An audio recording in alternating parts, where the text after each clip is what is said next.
Very good morning to you. Welcome to our Bird Notes. This is Dwight Davis. Have you ever had a discussion with your bird-watching friends about rare birds? Or, further, about birds that, even if not rare, are downright hard to see? That challenge was the basis of a book that was published back in 2001 titled Rare and Elusive Birds by William Burt. The book lists, describes, and presents photographs of birds that we are unlikely to see. Presented in Mr. Burt's book are the likes of the yellow-breasted chat, the least and American bitterns, and the sedge wren. Hard to see, but not quite that hard. If you're in the right habitat, you can find a sedge wren. And if you don't mind the mud, the bitterns, even though they assume a distinctive posture in an attempt not to be seen. Interestingly, the whippoorwill and the chuck-will's widow are included in the book.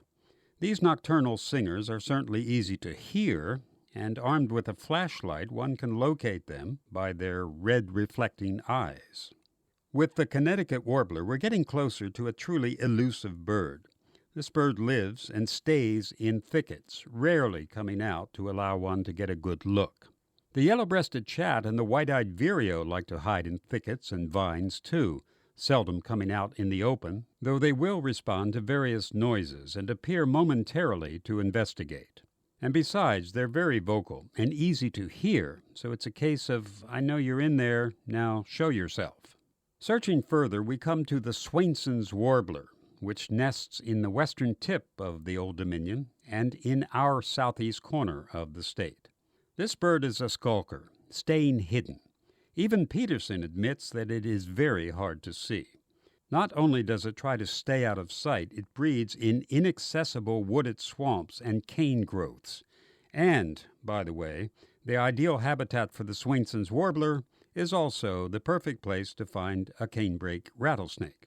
As a matter of fact, I'd venture to say that one is more likely to see the canebrake rattlesnake than the Swainson's warbler when searching for the latter. Now, as challenging as it is to see a Swainson's warbler, the award for the most elusive bird, or birds in this case, has to go to the rails, two of the smaller of this family, specifically the yellow rail and the black rail. They're both small, about 6 inches long, and both inhabit grassy marshes. Plus, the yellow rail is rare to begin with. These rails make it their life's work to stay hidden in the marsh grass. You can hear them, but you can't see them. You can take your dog and several neighbors and tramp through the grass where these birds are, and they'll elude you. They're wary, shy, and small, and live in a habitat that provides extensive cover. The most elusive bird, even more so than the Swainson's warbler, well, I'd say it's a tie between the yellow rail and the black rail. Let me know if you see one.